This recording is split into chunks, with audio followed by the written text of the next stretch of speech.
اس رات کو دعائیں بہت کرنا ہے آپ نے، اور ہر قسم کی دعا اپنے لیے، اپنے رشتہ داروں کے لیے، اپنے عزیز و اقارب کے لیے، لیکن کچھ شرائط کوشش کریں کہ اس میں اگر پوری ہو جائے تو کوئی امکان ہی باقی نہ رہے کہ یہ دعا ہماری قبول نہ ہو. جو ہم اتنی محنت کر رہے ہیں کوئی ایسا امکان باقی نہ رہے. دیکھیے سب سے پہلی بات تو یہ ہے کہ بہرحال دعا ایک ایسی چیز ہے جو قضا کو بھی ٹال دیتی. اگر موت بھی لکھ دی گئی ہے تو دعا کے ذریعے ٹل سکتی، لیکن بس مسئلہ یہ ہے کہ ہمیں اس گداگر کی طرح سے ہونا چاہیے. یہ کہا جاتا ہے نا، محاورہ بھی ہے کہ اگر گداگر ہی سست ہو تو صاحب خانہ کو الزام نہیں دیا جا سکتا. بھائی تم خود ہی سست ہو، تم نے خود ہی آ کر تقاضا نہیں کیا، گڑ گڑائے نہیں. جیسے کہ امام خمینی سے کسی نے کہا کہ آیت اللہ تقی بہجت سے ہم درس عرفانیات لینا چاہتے ہیں، لیکن وہ تیار ہی نہیں ہوتے. امام خمینی نے کہا اصرار کرو. کہا کہ ہم نے بہت اصرار کیا، تیار نہیں ہوتے. کہا اس وقت تک اصرار کرتے رہو یہاں تک کہ تیار ہو جائیں.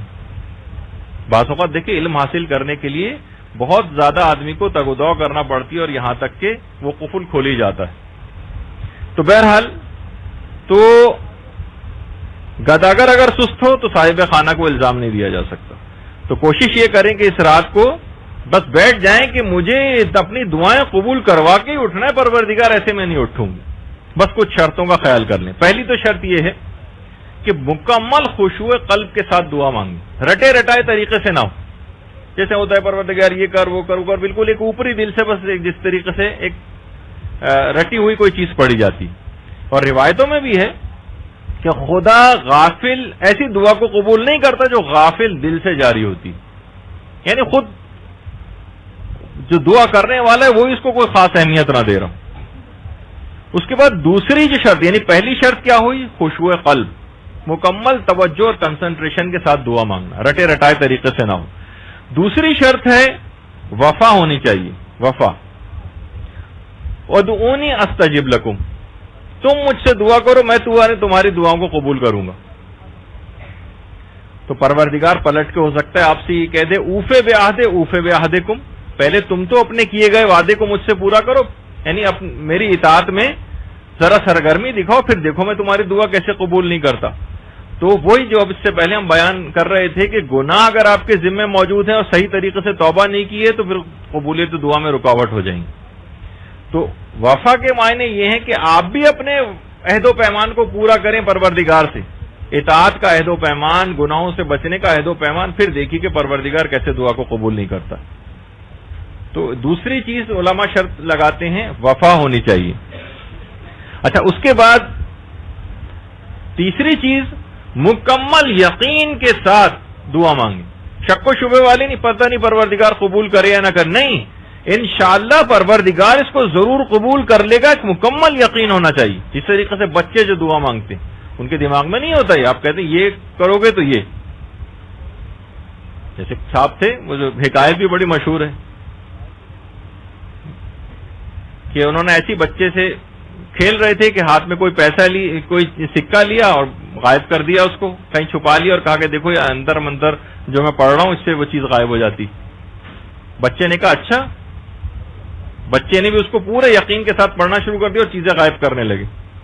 تو بعض اوقات وہ صاحب جو جب بچہ ان کی طرف دیکھتا تھا تو بہت ڈر جاتے تھے کہ ان کو بھی کہیں غائب نہ کر دے. تو حکایتوں میں ملتا ہے پورے یقین کے ساتھ دعا مانگنا کہ پروردگار، شک و شبے والی بات نہیں، انشاءاللہ پروردگار میرا جب اس رات کو بیٹھا ہوا ہے دعا قبول کرنے کے لیے تو میری دعا ضرور قبول کرے گا.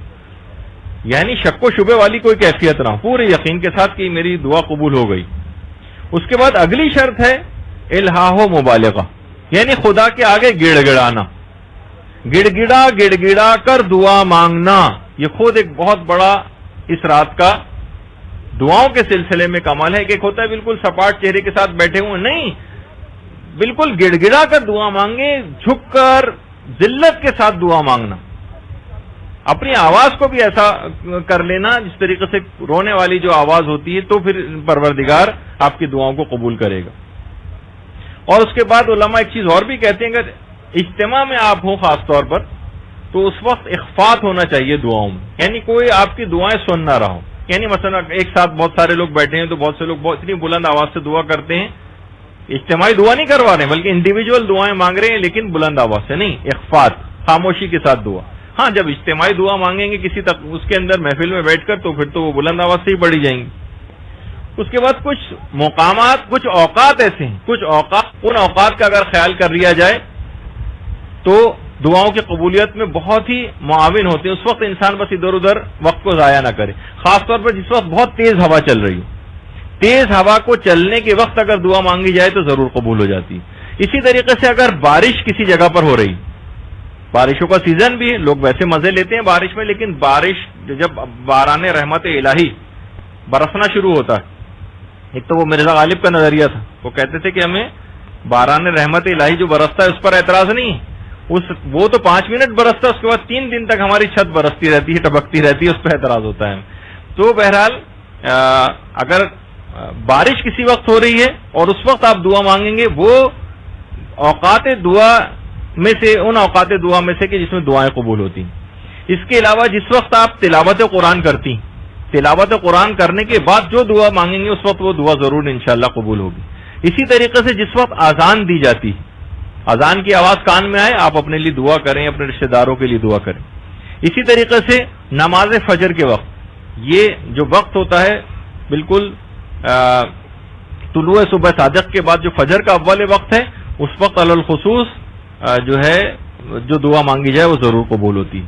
اسی طریقے سے نماز ظہر کے بعد بھی اور نماز مغرب کا جو وقت ہے اس وقت بھی یہ دعا کو قبول ہونے کا بہت ہی اہم ترین وقت ہے.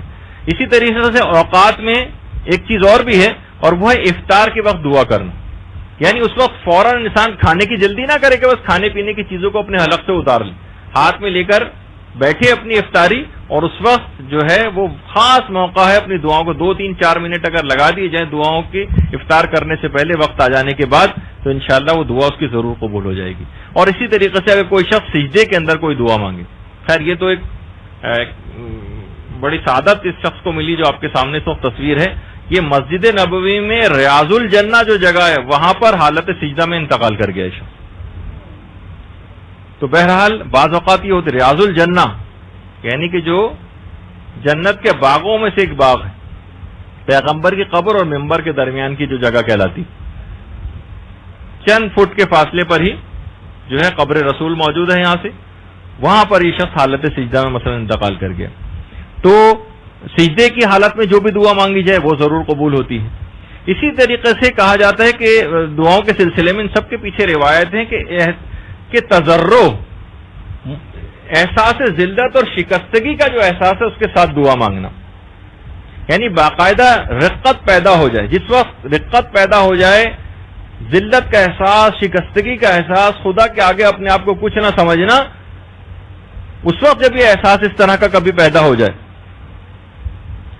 تو وہ بہترین موقع ہے. رقت کا پیدا ہو جانا ہی چھٹے امام فرماتے ہیں کہ قبولیت دعا کی علامت ہے. اچھا، اب تضرع کس طرح سے کیا جائے گا؟ اس میں کچھ علماء نے فرمایا کہ 4 اس کے طریقے ہیں کہ اپنے ہاتھوں کی پشت کو آسمان کی طرف بلند کریں. ایک تو جس طرح دعا مانگتے ہیں آپ، تو جو ہاتھوں کا جو وہ پورشن جو دعا کے وقت تو آپ کے آنکھوں کے سامنے ہوتا ہے، جس طرح قنوت میں آپ مانگتے نہیں، ہاتھوں کو پلٹ دیں. ایک طریقہ یہ بھی ہے دعا مانگنے کا. اور ہاتھوں کی جو پشت ہے، جس طرف انگوٹھی کا نگینہ ہوتا ہے، جب آپ وہ والا حصے کو آسمان کی طرف بلند کریں، آسمان کی طرف اس ہاتھوں کو بلند کریں. اگر اس کو پلٹ دیا جائے تو ہتھیلی والا حصہ نہیں، اس کے پشت والا حصہ، اس کو آسمان کی طرف بلند کریں. اور اس کے بعد ہاتھوں کو دائیں اور بائیں حرکت دیں اور کہیں کہ پروردگار مجھے نہیں پتا کہ میں قیامت میں اصحاب یمین میں سے ہوں گا یا اصحاب یسار میں سے، میں دائیں ہاتھ والے گروہ میں ہوں گا یا بائیں ہاتھ والے گروہ میں. اپنے ہاتھوں کو دائیں اور بائیں حرکت دیں بند کر کے، اور اس کے بعد اپنے ہاتھوں کو اوپر کریں، کبھی ہاتھوں کو نیچے کریں کہ پروردگار مجھ کو نہیں پتا کہ تو قیامت کے میدان میں مجھ کو پست کرے گا یا بلند کرے گا. اور اس کے بعد جب بہت زیادہ گریہ ازاری شروع ہو جائے اور آنکھوں میں آنسو آ جائیں تو یہ بہترین موقع ہے. یہ اسباب و علامت اجابت دعا کے اندر یہ چیز شمار ہوتی. اور اس کے بعد اپنے ہاتھوں کو دوبارہ آسمان کی طرف بلند کریں کہ میں نے جو پروردگار سے مانگی ہے وہ اس کو لینے کے لیے میں ہاتھوں کو آسمان کی طرف بڑھا رہا ہوں. اور انشاءاللہ جب وہ ہاتھ واپس آئیں گے تو وہ کبھی بھی ناکام و نامراد ہاتھ واپس نہیں آئیں گے، بلکہ وہ دعا آپ کی قبول ہو چکے گی. تو یہ خاص طریقہ ہے تضرع کے حوالے سے شکستگی کا احساس، کہ اس طرح سے آپ کو اپنے ہاتھوں کی پشت کو آسمان کی طرف بلند کرنا ہے، اس کے بعد دائیں بائیں حرکت دینی ہے، پھر اوپر نیچے حرکت دینی ہے، اور اس کے بعد جب کوشش کریں کہ گریہ زاری ہو جائے، آنکھوں میں آنسو آ جائیں، پھر ہاتھوں کو آسمان کی طرف دوبارہ اٹھائیں کہ پروردگار نے میری دعا قبول کر لی، میں اس کو لینے کے لیے حاجت کو قبولیت کے لیے میں ہاتھوں کو آسمان کی طرف اب اٹھا رہی ہوں۔ اسی طریقے سے گریہ زاری کے بعد، اچھا اس کے بعد پھر ایک طریقہ اور بھی ہے دعاؤں کی قبولیت کے لیے۔ چھٹے امام فرماتے ہیں یعنی حاجت کی حاجت روائی کرنا، حاجت مند کی حاجت روائی کرنا۔ چھٹے امام فرماتے ہیں کہ بیمار جب طبیب کو بلاتا ہے تو کچھ نہ کچھ اس کو دیتا ہے۔ بادشاہ سے جب اگر کسی کی کوئی حاجت ہوتی ہے تو دربانوں کو رشوت دیتا ہے کسی طریقے سے بادشاہ تک یعنی رسائی ہو جائے اور وہ ہماری بات کو قبول کر لے۔ خدا سے اگر کسی کو حاجت مانگنی ہے تو وہ مخلوق خدا پر تصدق کرے، یعنی صدقہ دے مخلوق خدا کو، تو پروردگار تمہاری ان تمام دعاؤں کو قبول کر لے گا۔ تو حاجت روائی کرنا لوگوں کی، کسی کی کوئی حاجت ہے، آپ کوشش کریں کہ شب قدر میں آپ اس کی مثلا آپ کو 3-4 دن بعد کرنی ہے اس کی وہ خواہش پوری، آپ اس رات کو ہی کوشش کر کے کر دیں۔ مخلوق خدا کی حاجت روائی کرنا، لوگ باقاعدہ اپنے ٹائم ٹیبل میں اس کو بنا کے رکھتے ہیں کہ فلاں فلاں شخص کا ہمیں یہ کام کر دینا ہے اس رات کو، یا کام کر دیا اس رات کو اطلاع دے کے اس کا دل خوش کر دیں، تو ساری دعائیں اس کے صدقے میں آپ کی قبول ہو جائیں گی۔ اسی طریقے سے غیر کے لیے دعا کرنا، غیر کے لیے دعا، غیر کو دعا کرنے کا فائدہ یہ ہے کہ دوسروں کو مقدم کیا جائے، یعنی اپنی دعاؤں سے پہلے دوسرے لوگوں کے لیے آپ دعا کریں۔ الجار سمت دار، پہلے پڑوسی اس کے بعد گھر والے۔ اور پیغمبر فرماتے ہیں کہ دعا کو ہمیشہ عام کرے، مخصوص نہ کرے، تو وہ دعا جلد قبول ہو جائے گی۔ یعنی کیونکہ تمام مومنوں مومنات کے لیے جب دعا کرے گا تو خود بھی اسی کے اندر شامل ہے، اس کے تمام رشتہ دار بھی اسی کے اندر شامل ہیں، جی اس کے تمام رشتہ دار بھی اسی میں شامل ہیں۔ تو بہرحال اس کی خود تمام دعائیں قبول ہو جائیں گی اگر اس نے ایسا کیا۔ اور سب سے بہترین دعا بھی پیغمبر فرماتے ہیں کہ وہی دعا ہوتی ہے جو ایک غائب کسی دوسرے غائب کے لیے کرتا ہے، سب سے بہترین دعا وہ والی دعا ہوتی ہے۔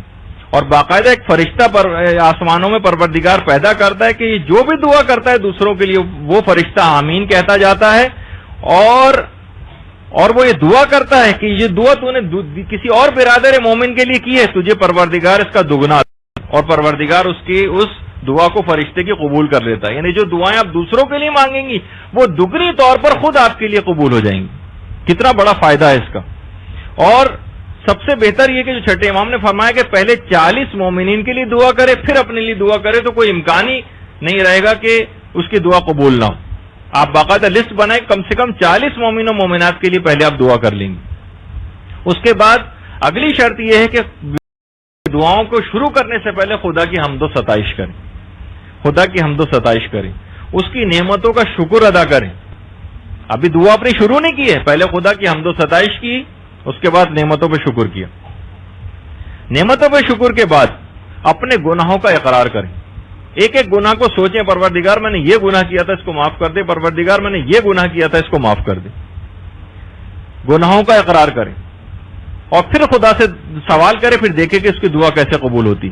جب یہ روایتوں میں بیان ہوا کہ خدا کی قسم کوئی شخص اپنے گناہ سے اس وقت تک باہر نہیں آتا جب تک کہ اپنے گناہوں کا اقرار نہ کر لے، اپنے گناہوں کا پروردگار سے اقرار کرے، روئیں گڑ گڑائیں اس کے سامنے، پھر دیکھیں کیسے دعا قبول نہیں ہوتی۔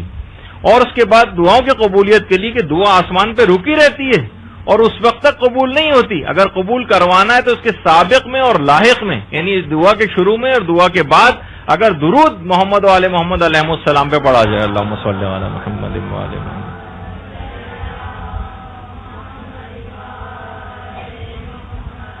دعا آسمانوں پہ رکی رہتی ہے اور قبول ہی نہیں ہوتی جب تک کہ سابق اور لاحق میں درود جو ہے وہ اس کے نہ ہو۔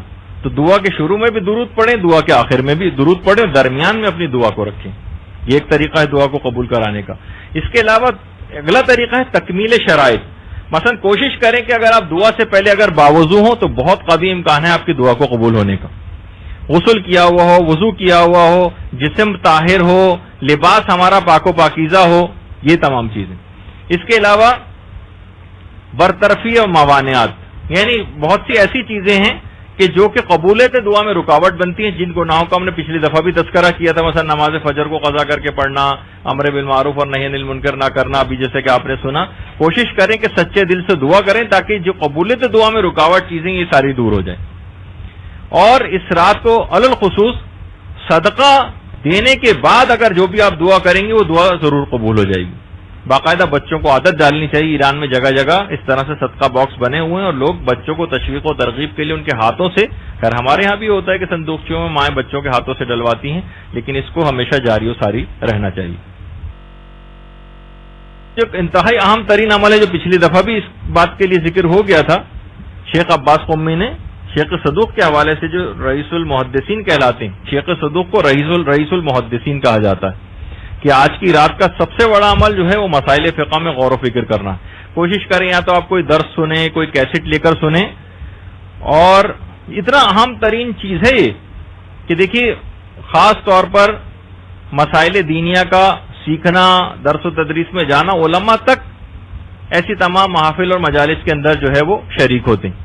آپ بھی کوشش کریں کہ جس طریقے سے آپ ماشاءاللہ یہاں پر آتی ہیں اسی طریقے سے اس رات کو بھی اگر کہیں جانا ممکن نہیں کسی ایسی جگہ تو آپ اپنے گھر پہ اس کا انعقاد کریں، کوئی ایک درس منعقد کر لیں، کوئی ایک پروگرام رکھ لیں، یا کچھ نہیں اگر کوئی خواتین رکھ سکتی ہیں تو کم سے کم ایک کیسٹ اس رات کو ضرور درس و تدریس کے حوالے سے ضرور کریں.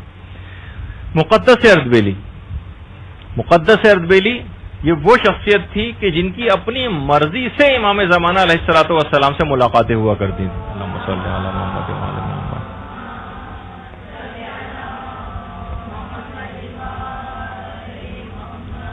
اور اتنے زیادہ تقدس معاب تھے مقدس اردبیلی کہ جس وقت یہ کربلا میں ہوتے تھے، یعنی جب زیارت کے لیے کربلا جاتے تھے تو رفع حاجت کے لیے 12 میل دور کربلا سے دور جایا کرتے تھے. کہتے تھے مجھے شرم محسوس ہوتی ہے کہ جس زمین میں امام کا جسم مطہر آرام کر رہا ہوں میں وہاں پر اپنی نجاستوں کو گراؤں.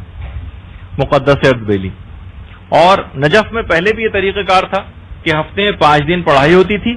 جمعرات کو آدھے دن کے بعد سب لوگ نجف سے کربلا جاتے تھے اور اس کے بعد جمعرات کو جاتے تھے اور پھر جمعے کے بعد پھر وہاں سے دوبارہ چلتے تھے.